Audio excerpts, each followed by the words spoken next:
The research outpost on Proxima Centauri B's smaller moon was quiet that morning. Dr. Elaine Murphy stared at the readings on her tablet, brushing a strand of dark hair from her face. The geological survey showed promising results. Rich mineral deposits that could help fuel Earth's expansion into the stars. "Chief Winters, come look at this," she called to the security officer standing near the entrance of the dome. Jack Winters walked over, his boots making soft thuds on the metal flooring. He was tall with broad shoulders and watchful eyes that missed nothing. "What have you got, Doc?" "These mineral formations aren't just valuable. They're almost identical to Earth formations that took billions of years to develop. This could change our understanding of—" She stopped mid-sentence as an alarm began to sound. "Proximity alert," Jack said, immediately shifting to high alert. "We're not expecting any supply drops for another 2 weeks." The communications officer, Samantha Reeves, rushed to her station. Her fingers flew across the console as she pulled up the sensor readings. "Unknown vessel approaching. It's huge. Nothing like I've ever seen in our database." Jack keyed his comm unit. "All personnel, this is not a drill. Unknown vessel approaching. Security teams to your stations. All non-security personnel, proceed to your designated safe areas." Dr. Murphy didn't move. This was her project, her responsibility. "I'm staying, Jack." He knew better than to argue with her. "Then stay behind me." Alan Garcia, Dr. Murphy's assistant, joined them at the main console. His young face showed both fear and excitement. "First contact? Really?" "Let's not jump to conclusions," Dr. Murphy cautioned, though deep down she felt the same surge of excitement. Humanity had been searching the stars for other intelligent life for centuries. If this was indeed first contact, it would be the most significant moment in human history. The unknown ship settled into orbit around the moon. It was sleek, with a design that suggested both function and artistry, curves and angles that human engineers would have considered impossible. "They're hailing us," Samantha said, her voice barely above a whisper. Dr. Murphy took a deep breath. "Put them through on the main screen." The screen flickered to life, revealing beings that were clearly not human. They had gray-blue skin that seemed to shimmer slightly, 4 eyes arranged in a diamond pattern and no visible nose or ears. They wore ornate armor of a material that looked like liquid metal. "I am High Commander Zrek of the Zellarian Empire," the being in the center said, its voice oddly melodious despite the harsh translation. "You are trespassing on territory claimed by our people." Dr. Murphy stepped forward. "I am Dr. Elaine Murphy of the United Earth Alliance. We were unaware of any prior claims to this system. Our records show it was uninhabited when we arrived 3 years ago." The 4 eyes of the commander narrowed slightly. "Your records are irrelevant. The Zellarian Empire has existed for millions of your Earth years. We have claimed this sector since before your species learned to make fire." Jack tensed beside her, but Dr. Murphy kept her voice calm. "Then perhaps we can discuss a mutual agreement. The United Earth Alliance seeks peaceful relations with all sentient species." The commander made a sound that might have been laughter. "Peace? With primitives? Your technology is barely past its infancy. Your ships lumber through space like wounded animals. What could you possibly offer the Empire?" Dr. Murphy felt her, cheeks flush with anger, but she maintained her diplomatic approach. "Every species has something unique to offer. We would welcome the opportunity to learn from your advanced civilization, and perhaps we have perspectives or resources that would interest you. The only resource we require is obedience," Commander Zrek said flatly. "The Zellarian Empire does not make agreements with lesser species.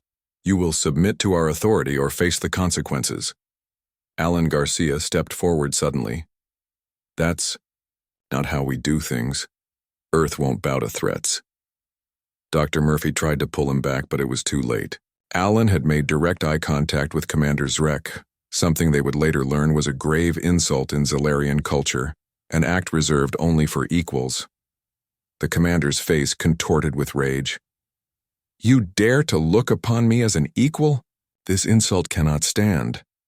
"Wait," Dr. Murphy said quickly. "If we've offended you, it was unintentional. We don't know your customs yet. Ignorance is no excuse for disrespect, the commander snarled. The communication ended abruptly. Jack grabbed Dr. Murphy's arm. We need to evacuate. Now. But it was already too late. The outpost shook as the first energy blast hit the main dome. Warning lights flashed as the atmospheric containment system struggled to compensate. All personnel to emergency shuttles, Jack shouted into his comm unit as he pulled Dr. Murphy toward the exit. Alan wasn't so lucky. A second blast tore through the section where he stood, and he was gone in a flash of blinding light. Dr. Murphy screamed and tried to run back, but Jack held her firmly. He's gone, Doc. There's nothing we can do for him. The outpost was falling apart around them. They raced through corridors filled with smoke and the screams of injured personnel.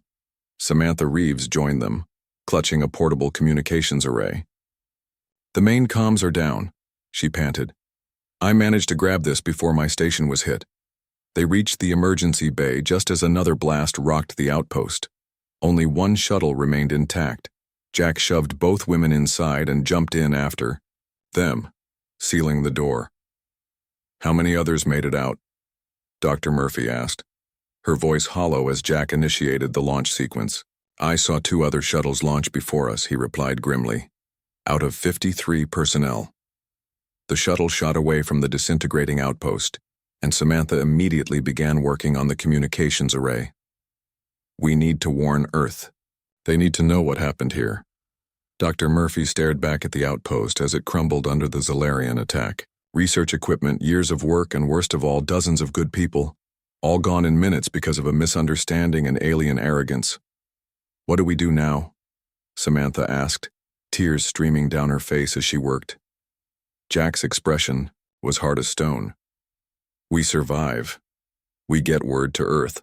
And then we make these Zalarians regret the day they decided humans were easy targets. The small shuttle accelerated away from the moon, keeping the bulk of the planet between them and the Zalarian ship. As they fled, Dr. Murphy watched her life's work vanish behind them. But something new had taken its place. Determination. They think we're primitives, she said quietly. That might be the biggest mistake they've ever made. Earth won't take.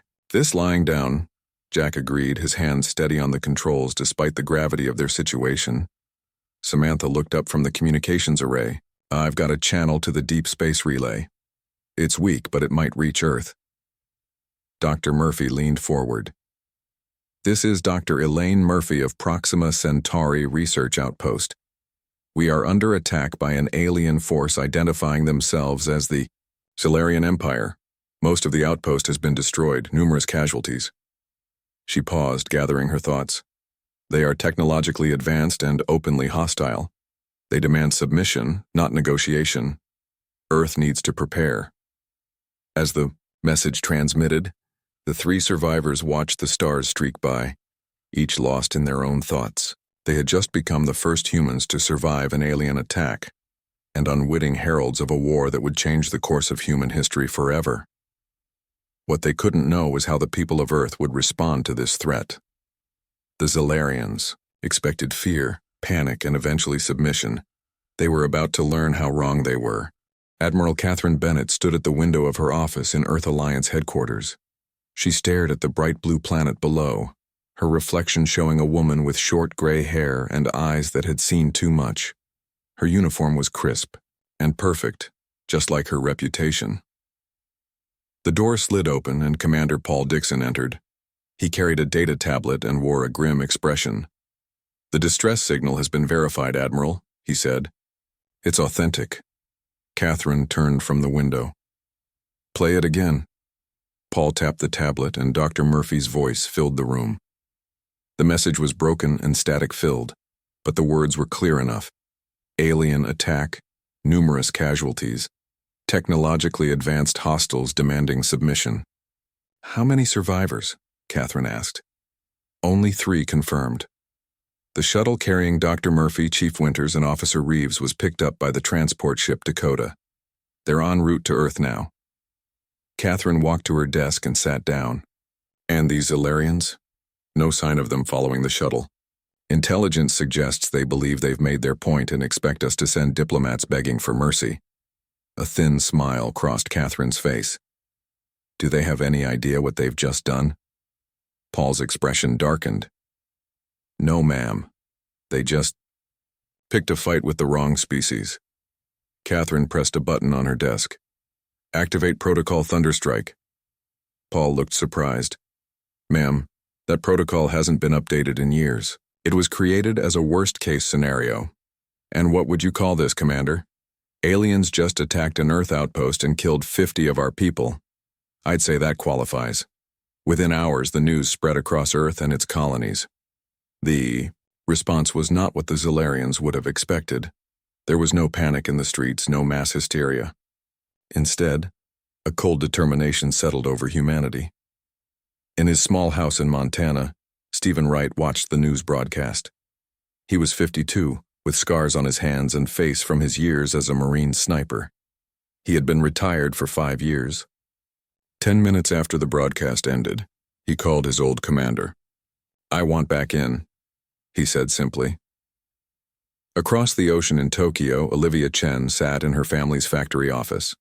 The Chen Manufacturing Company had made consumer electronics for 3 generations. She looked at the production floor below and made a decision. Within 24 hours, the first machines were being retooled to make military components. In Moscow, President Sokolov and his cabinet watched the same broadcast. Old rivalries with the Western nations suddenly seemed petty. Call Washington, he told his aide. Tell them Russia stands with Earth. Even in the lawless regions of the asteroid belt, people rallied. Darius Kelly, known as the most notorious space pirate in the system, gathered his crew. We've spent years running from Earth Alliance ships, he told them. But we're humans first. I'm offering our ships, our knowledge of the unmapped regions, and our unique talents to the Alliance. Anyone who doesn't like it can take a shuttle and leave. Not one person left at Earth Alliance headquarters. Catherine addressed the United Earth Council. The room was filled with representatives from every nation and colony in the Alliance. The Solarians think we're primitive because we haven't existed as long as they have, she said. They don't understand that humans don't need millions of years to learn how to fight.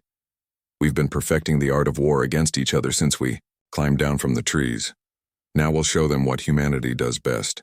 Adapt, overcome, and win at any cost. The council voted unanimously to approve her plan. 6 days later, Dr. Murphy's shuttle docked at Earth Station 1. Catherine and Paul were there to meet the survivors. Dr. Murphy looked thinner, with dark circles under her eyes. Jack Winters stood protectively close to her, his face hard with barely controlled anger. Samantha Reeves clutched a data drive to her chest like it was the most precious thing in the universe. Dr. Murphy, Catherine said, extending her hand. I'm Admiral Bennett. I wish we were meeting under better circumstances. Elaine shook her hand firmly. Did our message get through clearly? Clear enough. We've already begun preparations. Jack looked surprised. Already? It's only been a week. Paul smiled grimly. A lot can happen in a week when humanity is motivated. Samantha held out the data drive. I managed to record everything our sensors picked up during the attack. Their weapons, their shields, their communication frequencies, it's all here. Catherine took the drive like it was gold. This could be the edge we need. Come with me, there's someone you need to meet. She led them to a secure conference room where a holographic display showed a starship unlike any they had seen before. It was sleek and deadly, with lines that suggested both beauty and menace. This is the USS Defiant, Catherine said. Our first true warship. We've been building it in secret for 3 years, hoping we'd never need it. A woman stepped out from behind the display. She had dark skin, short-cropped hair, and the confident stance of someone who knew exactly what she was capable of. Captain, Lisa Rodriguez, she said, introducing herself. I've been assigned to command the Defiant. A warship? Dr. Murphy asked. I thought Earth's policy was peaceful exploration only. Hope for peace, prepare for war, Catherine replied. After first contact with the Proxima Centauri sentient plants 20 years ago, we realized we might not always meet friendly species. Protocol Thunderstrike was created as a contingency plan. Jack studied the ship hologram with professional interest. When will it be ready? 3 months to complete the weapon systems with the new production protocols, Lisa answered. We're recruiting crew now. I want in, Jack said immediately. Catherine nodded. I thought you might. We need experienced security personnel. Dr. Murphy stepped forward. Me too. I know more about the Zolarians than anyone. I watched them destroy my outpost and kill my friends. I want to help stop them. Samantha joined them. Count me in as well. I can help decode their communications. For the next 3 months, Earth prepared. Factories around the world converted to military production. Training centers operated around the clock. Old enemies became allies against a common threat. The Defiant was just the first ship.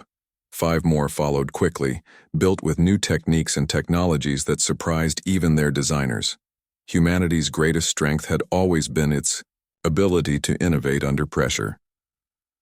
Dr. Murphy worked with the science team to analyze the Zolarian technology from the data Samantha had saved. Jack helped train security teams, teaching them to prepare for the unexpected. And Samantha created a system to intercept and translate Zolarian communications. Captain Rodriguez gathered them in the Defiance briefing room the night before launch. Tomorrow we take the fight to them, she said. They think they know what humans are capable of. They're wrong. Jack looked around at the determined faces. They started this thinking we'd be easy prey. Lisa smiled, her expression both fierce and confident.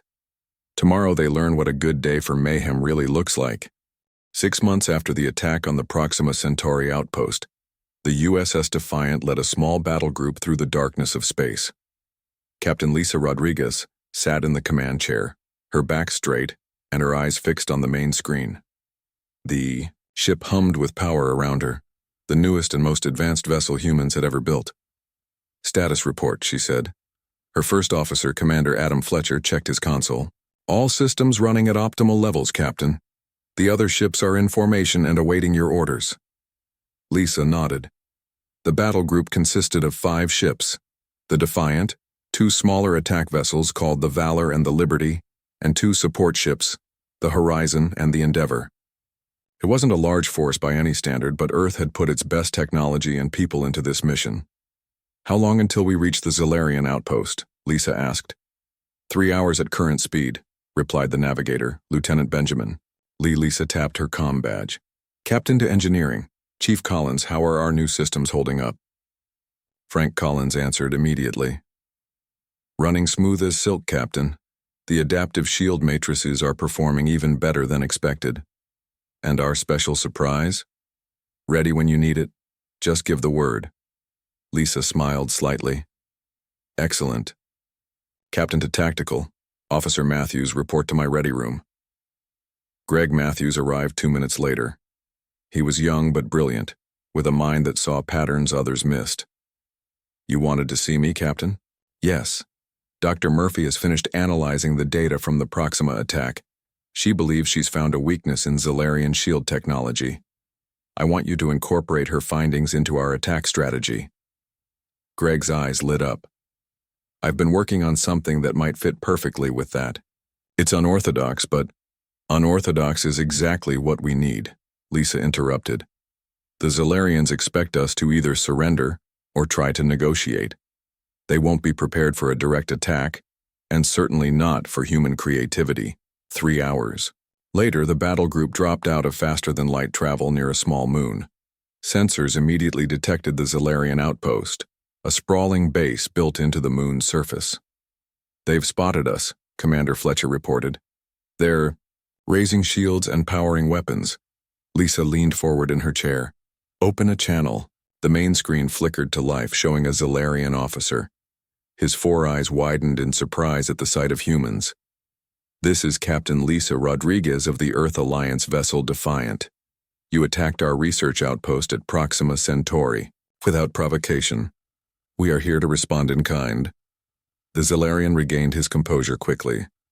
Primitive creatures, you dare to challenge the might of the Zolarian Empire? Your deaths will serve as an example to others who defy us. Lisa smiled coldly. We were hoping you'd say something like that. Tactical, implement Operation Thunderstrike. The screen went dark as Greg cut the transmission. Targeting systems locked, Captain. Ready on your command. All ships, execute attack pattern Delta. Begin now. The human ships moved with surprising speed and coordination. Instead of attacking in a standard formation, they split up, each taking an unexpected approach vector. The Zalarians had 6 patrol ships guarding the outpost, and they moved to intercept, clearly expecting an easy victory. They're taking the bait, Greg reported with satisfaction. Their formation is exactly what we predicted. Lisa nodded. Now, Mr. Matthews, show them our surprise. Greg pressed a series of commands on his console. From the cargo bay of the Defiant launched what appeared to be standard mining equipment, the same type used at the Proxima outpost. But these had been modified under Dr. Murphy's guidance. Mining lasers powered and targeted, Greg announced. Firing now. The mining equipment, designed to cut through dense asteroid material, sliced through the Zalarian shields as if they weren't there. Dr. Murphy had discovered that Zalarian shields were calibrated to stop military weapons but ignored what they classified as primitive industrial equipment. 2 Zalarian ships exploded immediately. A third spun out of control, venting atmosphere. They're adjusting their shield frequencies, Greg warned. We've got maybe 2 more minutes before they adapt. That's all we need, Lisa replied. All ships commence Phase 2. The Valor and Liberty swooped in, firing conventional weapons at the disorganized Zalarian fleet. Meanwhile, the Horizon and Endeavor launched hundreds of small drones, each carrying a different frequency disruptor, designed to prevent the Zalarian shields from stabilizing. On the Defiant, Frank Collins activated the ship's special modification, a propulsion system that let it move in ways no normal starship could.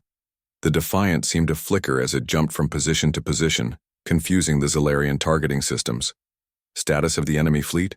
Lisa asked, gripping the arms of her chair as the ship shuddered from a glancing hit. 4 ships destroyed, 1 disabled, 1 attempting to retreat. Greg replied, his voice tight with concentration. Pursue the retreating vessel. I want them to deliver our message. The Defiant closed on the fleeing Zalarian ship. Instead of destroying it, Lisa ordered another communication channel opened. This is Captain Rodriguez to Zalarian vessel. You started this war. We're just happy to show you how we finish one. In case you're wondering, we call this a good day for mayhem. There's plenty more where that came from. She signaled Greg to end the transmission. Let them go, she ordered. Make sure they have a clear path home. The damaged Zalarian ship limped away, the single survivor of what should have been an easy victory for the mighty Empire. Commander Fletcher looked concerned. Captain, allowing them to escape means they'll report our capabilities and tactics. Lisa nodded. That's exactly what I want. Let them know what they're facing. Let them know this was just our opening move. While the naval battle ended, a smaller operation was underway. Major Eric Daniels led a team of 12 special operatives onto the Zalarian outpost. They moved silently through the corridors, disabling security systems as they went. Remember, Eric whispered to his team, we need their command logs and any information about their fleet deployments. No unnecessary engagement. The team reached the main control room without being detected. While half the team secured the perimeter, the others downloaded everything they could from the Zalarian computers. Major, you need to see this, said Lieutenant Alicia Ramirez, looking up from her data scanner. These logs show the Zalarians have conquered dozens of species. They refer to them as servant races. Eric looked over her shoulder at the data. Copy everything. Admiral Bennett needs to see this. The team completed their mission and returned to the Defiant just as the Zalarians began to organize a counterattack from the outpost. Back on the bridge, Lisa received Eric's initial report with grim satisfaction. So they're not just bullies, they're slavers too. That changes things. How so, Captain? Commander Fletcher asked. It means we're not just fighting for Earth anymore, Lisa replied. We're fighting for every species they've subjugated. She turned to her communications. Officer, send a message to Earth. Tell Admiral Bennett. Phase 1 complete. The Zalarians have been bloodied, and we've acquired valuable intelligence. Most importantly, tell her we've confirmed that their rigid command structure makes them slow to adapt. By the time they developed countermeasures for our mining equipment, the battle was already lost. She looked around at her crew, pride evident in her expression. They expected primitives. They got humans. They'll never make that mistake again. News of the human victory spread quickly through the Zalarian Empire. High Commander Zrek faced the Imperial Council, his posture rigid with shame. These humans are more resourceful than we anticipated, he admitted. They used mining equipment, to bypass our shields. The Counselor of War slammed his fist on the table. Unacceptable. You assured us these primitives would submit or be easily crushed. I underestimated them, Zrek said. It will not happen again. No, it will not, said the Emperor's voice, the highest authority present. You are relieved of command. War Master Thalax will take your place. Thalax stepped forward, his armor gleaming with the symbols of countless victories. I will crush these humans utterly. Their defiance threatens the image of our invincibility among the servant races. Already there are reports of unrest in the outer systems. The Emperor's voice nodded. Then make an example of them. Commit whatever force is necessary. Back on Earth, Admiral Bennett reviewed Captain Rodriguez's report with Dr. Murphy and the senior military staff. Their ships are faster and more powerful than ours, Lisa explained via holographic projection. But they rely on rigid tactics and preset responses. When we did something unexpected, they couldn't adapt quickly. Dr. Murphy stepped forward. That matches what I observed at first contact. Their society is extremely hierarchical. Lower ranks aren't permitted to make decisions, only to follow orders precisely. Admiral Bennett smiled slightly. Then we keep doing the unexpected. Dr. Murphy, how is your research progressing? Very well, Dr. Murphy replied. With the data Major Daniels recovered, my team has developed a virus that can infiltrate and disrupt their navigation systems. And my engineering team has created a method to mask our ships as spatial anomalies, added Chief Engineer Frank Collins. Their sensors won't recognize us as vessels until we're right on top of them. Admiral Bennett stood up. Excellent. But we need to be prepared for their response. The Zalarians won't take this defeat lightly. She was right. 2 months later, a Zalarian fleet 10 times the size of the previous one entered human space. It was led by War Master Thalax's flagship, a massive vessel called the Dominion. They're heading straight for Tau Ceti colony, reported Commander Fletcher. The colony was home to nearly 1 million humans. Captain Rodriguez's battle group had grown to 15 ships, but they were still vastly outnumbered. We can't stop them by force alone, she told Admiral Bennett during their emergency meeting. Then we don't fight fair, the Admiral replied. It's time for Operation Hornet's Nest. The plan was daring. While the bulk of Earth's fleet appeared to defend Tau Ceti directly, Admiral Bennett herself would lead a smaller force in a flanking maneuver, using Frank's masking technology to get close to the Zalarian flagship. Meanwhile, Dr. Murphy's virus would be delivered by specially designed probes that looked like debris. As the massive Zalarian fleet approached Tau Ceti, War Master Thalax stood proudly on his bridge. See how small their defensive fleet is, he told his officers. They send children to fight giants. The Earth ships formed a defensive line in front of the colony. Captain Rodriguez commanded the center of the line from the Defiant. Hold position, she ordered as the Zalarian fleet drew near. Wait for the signal. The first wave of Zalarian ships opened fire. The Earth vessels took hits, but their improved shields, designed based on the lessons from the first battle, held firm. Return fire, Pattern Alpha, Captain Rodriguez ordered. Make it look good. The Earth ships fired back, causing minimal damage but making the Zalarians focus entirely on the frontal assault. Meanwhile, Admiral Bennett's strike force approached. From below the plane of battle, invisible to Zalarian sensors thanks to Frank's technology. At the same time, the virus-carrying probes drifted toward the Zalarian fleet, looking like nothing more than battle debris.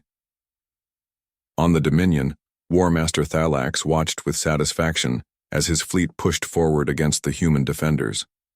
Once we break their line, target the colony's environmental systems, he ordered. Let them watch their people suffocate. Suddenly, alarms blared across the Zalarian fleet. Navigation systems malfunctioning, reported an officer on the Dominion. Weapons targeting is compromised. What? Thalax roared. How is this possible?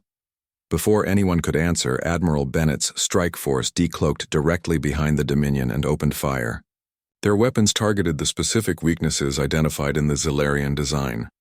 All ships execute Pattern Omega, Captain Rodriguez commanded the main fleet. The Earth vessels suddenly broke formation, moving in seemingly random patterns that confused the Zilarian targeting computers. The massive Zilarian fleet, expecting to crush the humans easily, fell into chaos. Without functioning navigation systems, ships collided with each other. Without proper targeting, their weapons missed more often than they hit. War Master Thalax watched in horror as his perfect formation dissolved into confusion. This is impossible. They are primitives. Admiral Bennett opened a channel to the Dominion. This is Admiral Catherine Bennett of the Earth Alliance. Your ships are disabled and your formation is broken. Surrender now. Zilarians do not surrender to lesser beings. Thalax spat back. Then you leave us no choice, Catherine replied calmly. She signaled to her weapons officer. Target their engines and life support. Disable, don't destroy. The battle ended in less than an hour. 5 Zilarian ships were destroyed, mostly from colliding with each other. 30 more were disabled, including the Dominion. The rest retreated in disarray. Catherine ordered teams to board the disabled Zilarian vessels. I want prisoners for interrogation, especially officers. The information they gathered was invaluable. The captured Zilarian officers revealed that the rigid caste system extended throughout their society. Lower castes were beginning to question leadership as defeats mounted. Several subjugated species within the empire had also begun resistance, movements inspired by humanity's defiance. Most importantly, they learned that the Zilarian Empire wasn't as vast as they claimed. They had expanded through intimidation more than actual conquest, relying on their reputation for invincibility. Back. On Earth, Admiral Bennett shared these findings with the United Earth Council. The Zilarians have been exposed, she said.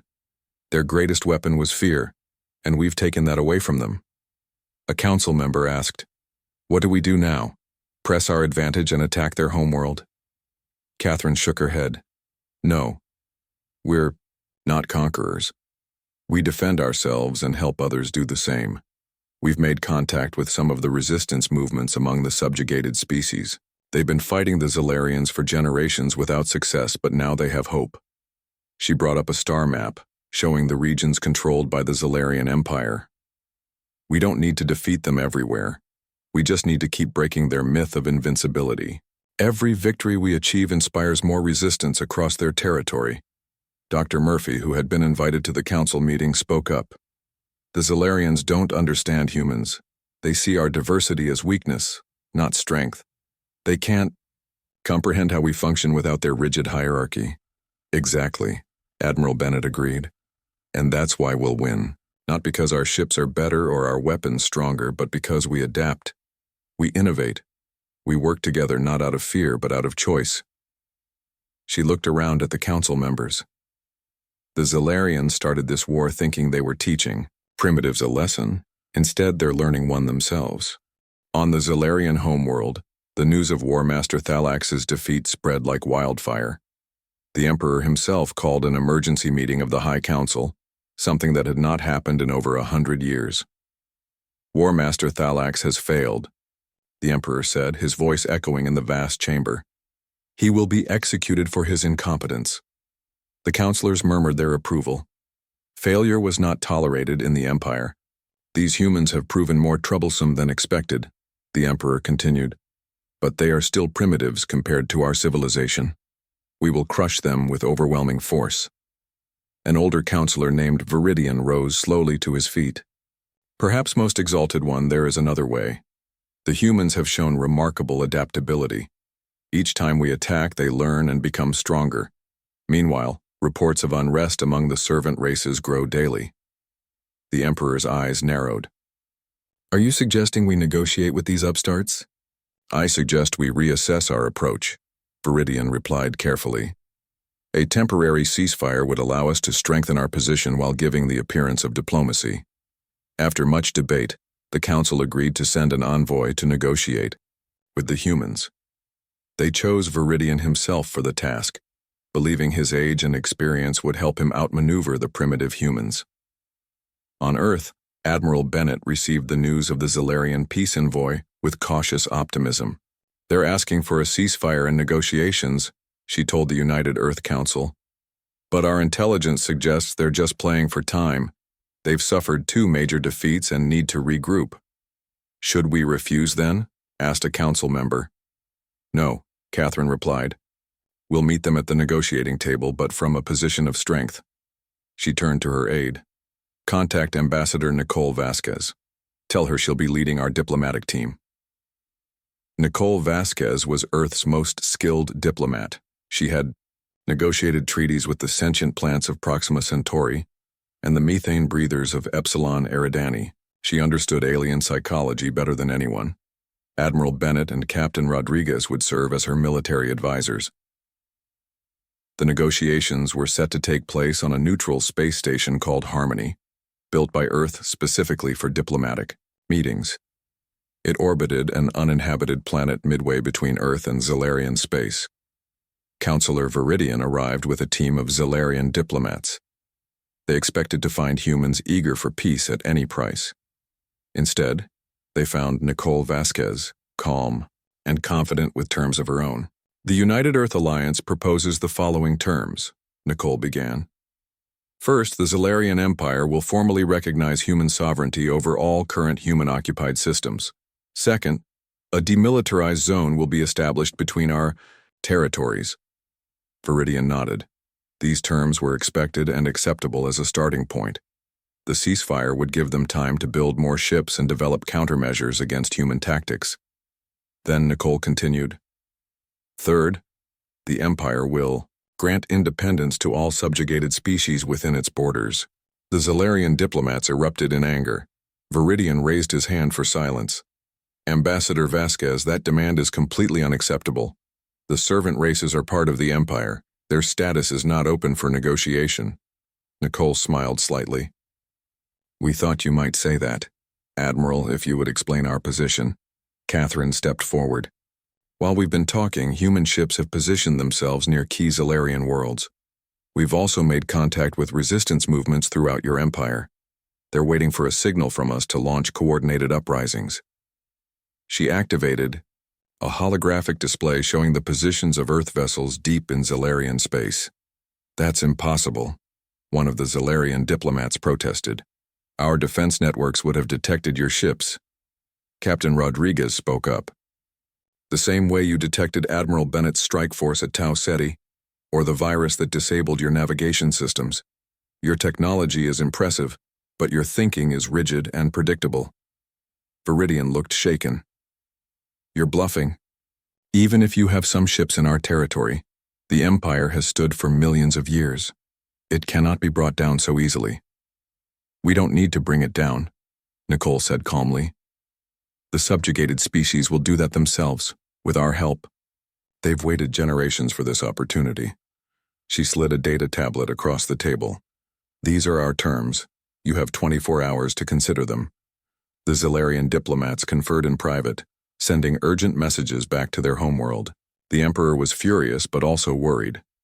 Intelligence reports confirmed human ships had indeed penetrated their territory, using technology that made them invisible to Zalarian sensors. Worse, there were verified reports of coordinated resistance, activities on 12 different worlds. How had the humans accomplished so much in so little time? After 23 hours of internal debate, Counselor Viridian returned to the negotiating table. We will accept your terms with one modification, he said stiffly. The transition to independence for the former servant races must be gradual, over a period of 5 years to prevent chaos. Nicole looked to Admiral Bennett, who nodded slightly. We can accept that modification, Nicole replied. Freedom is worth waiting for if it comes with stability.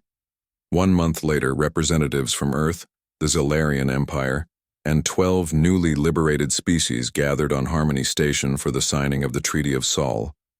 It marked the end of the Zalarian Empire's expansionist era and the beginning of a new galactic community of equals.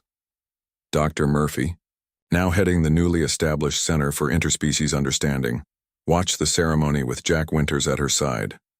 "Hard to believe it's been only 18 months since the attack on our outpost," she said quietly. Jack nodded. 18 months from first contact to reshaping the political structure of half the galaxy. Only humans could move that fast. Across the room, Captain Rodriguez was speaking with a young Zalarian diplomat who seemed fascinated by humans. "There's something I don't understand," the Zalarian said. "Throughout our conflict, your people kept referring to your victories as good days for mayhem. What does this mean?" Lisa smiled. "It means that what looks like chaos to you is opportunity to us. Humanity thrives when everything is on the line. It's just who we are." The Zalarian considered this. "My teachers always said your species was too young to have achieved space travel, that you must have stolen the technology or been given it by another race. But that's not true, is it?" "No," Lisa replied. "We built everything ourselves. Usually when someone told us it was impossible, they watched as ships from a dozen different species docked at Harmony Station, representatives arriving for the new Galactic Council that would replace the Empire's rule. They started a war thinking they knew what they were doing," Lisa said, thoughtfully. "But they had no idea who they were dealing with. Humanity's greatest strength isn't our weapons or technology. It's our ability to turn crisis into advancement. Every time." Admiral Bennett joined them, looking satisfied as she watched the proceedings. "Not bad for primitives, wouldn't you say?" In the years that followed, the former servant races formed their own governments, many modeling themselves after Earth's democratic systems. The Zalarians, forced to adapt to a galaxy where they were no longer supreme, gradually became less rigid in their thinking, and humanity continued to explore the stars, always ready for whatever challenges might come next. Because if there was one thing the Zalarians had taught the galaxy, it was this: never start a war with humans unless you're prepared for a good day of mayhem.